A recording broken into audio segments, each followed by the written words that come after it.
YouTube, what up? War Petrie here. Yeah, holy cow, I'm making a video. I'm sorry guys, I'm sorry it's been so long since I made my last video. Pretty hectic with work and with school and some other stuff. And so, I haven't been just completely ignoring, Warhammer stuff. I made a video before, but it was pretty outdated and I've already changed my mind, and it was about some Dark Eldar color schemes. That's extremely blurry. But I have fully decided what I'm going to be doing now. So I already have some of the jet bikes. Sorry, that's so blurry. I already have some of them stripped of paint. These are some of the test models, and I'm going to strip those as well. And that's part of what I'm going to get to in this video. But I think that the major thing is obviously yesterday, not yesterday, it would have been Saturday, the 25th was the 25th anniversary of Warhammer 40k, and I had pre-ordered 2 of the special limited edition models, and I don't have my codex around. So I'll go and grab my codex real quickly as I explain what I'll be doing here. And also I'll set this into micro mode, and that we can see some details. I know, I'm sure a lot of you guys have already looked around YouTube, seeing a bunch of unboxings from a whole bunch of different people on YouTube who just or who already have shown the model. But since why not, I'll do it on mine. On my own channel, and it's actually my first Finecast model, so I'm pretty excited. But let me grab a few things and I'll be back. Alright, well, I was going to show you the color scheme I have for my Dark Eldar, but my iPad decided to die on me because I didn't charge it overnight. So I'll dive right into the model, the 25th anniversary model. The first thing here is the box. It's pretty cool. I'm definitely going to save this because it's a pretty cool looking box. All the way around, little description, pretty much saying it's a Finecast model, limited edition, 25th anniversary. And so then you can open this up. This is just like a blank card for protecting the detail or the artwork inside. Let's see if I can zoom in without all out of the glare. So it's pretty much all the pictures from the website, just little detailed pictures of the model itself. I guess some people don't like the beaky helmet, but I think it's really cool. I'm going to be making some castings of that, which I'll talk about in a little bit later as well. And also, what I noticed that it's magnetic. Can you hear that? Hold on, let me try that again. Yeah, it's magnetic. That's really cool. I think that's something that's to be noted in the box itself. Is that it's oh, you can't really hear it that time. But yeah, it's magnetic, which is, I think it's pretty interesting that they did that. So let me grab the model itself.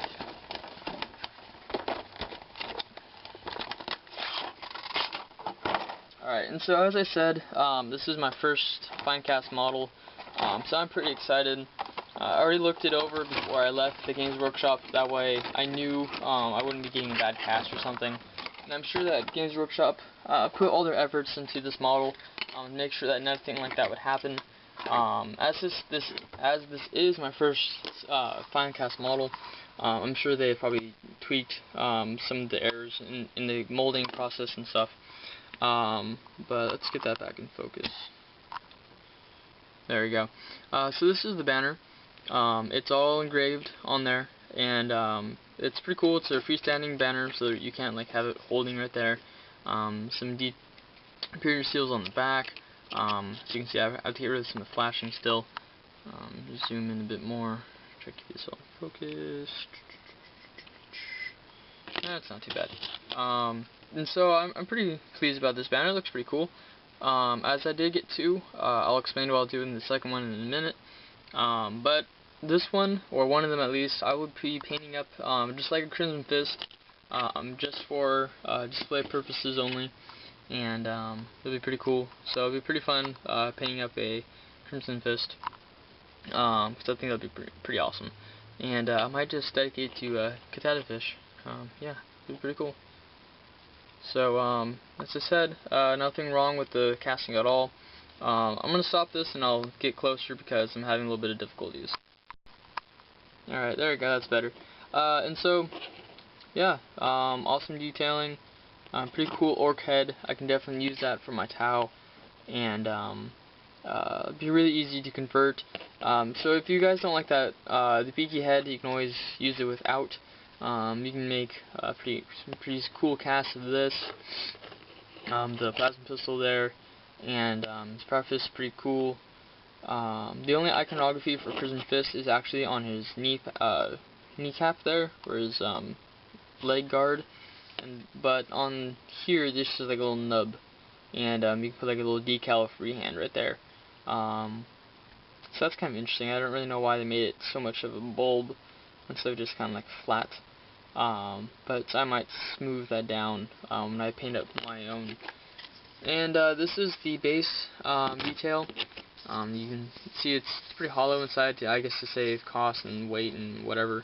And then there's the little thing. But the interesting part is that it doesn't completely fit the 40 mil base that you get with this. So you're going to have to green stuff around and do a little base work on there. And then, well, that's just flash.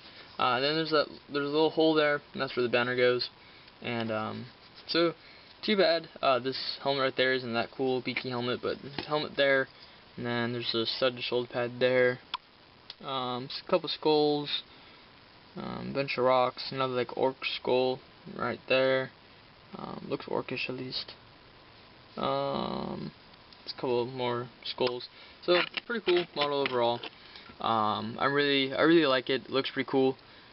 So this one, or one of these, like I said before, I will be painting as regular Crimson Fist, and the other one, I really want to do both. I keep zooming in. Sorry about that.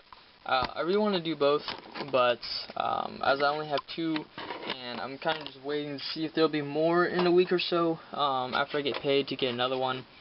But I've mentioned this a few times that I've been wanting to make a little small faction, or at least for like a little 500 point force or so, of the Dark Angel successor chapter, the Consecrators. So I'll show you guys what those look like.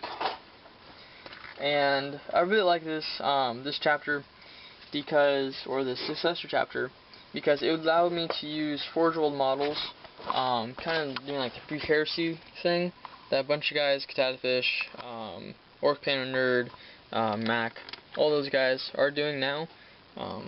So they're mainly based off beaky Crovis armor, which I like a lot. I don't know why some people don't really like it, but I think it looks pretty cool.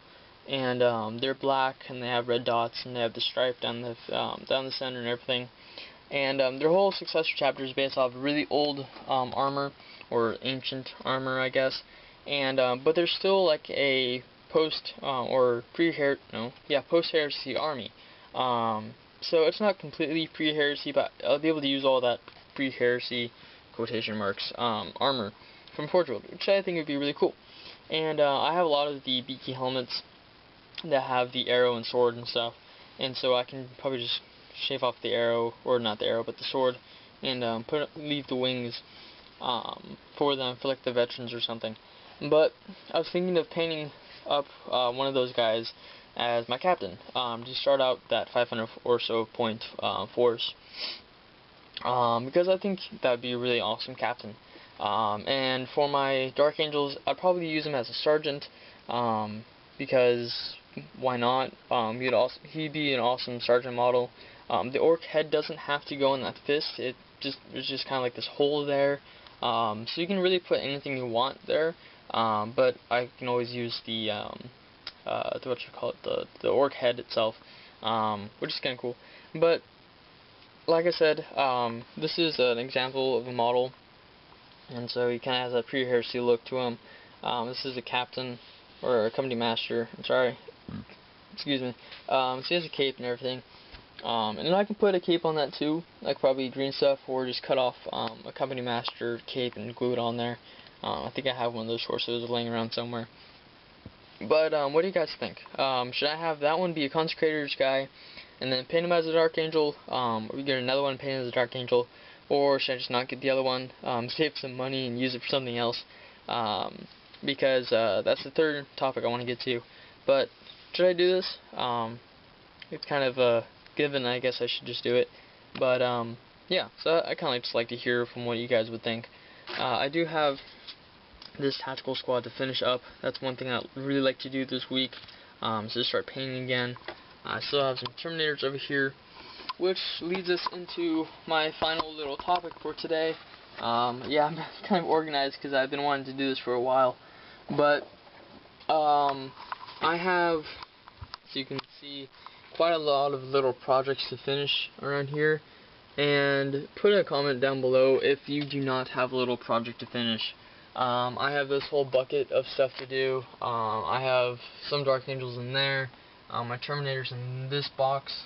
I have my Dark Eldar in this box. I have my Tau in a box somewhere that I'm starting to repaint. I've already started stripping some models for that, so I can integrate them into the Vallejo paints and fix them up and stuff. And so I have dedicated myself to not buy anything new until all those little projects are finished, so that way I can actually get some things done and just get these things checked off my list.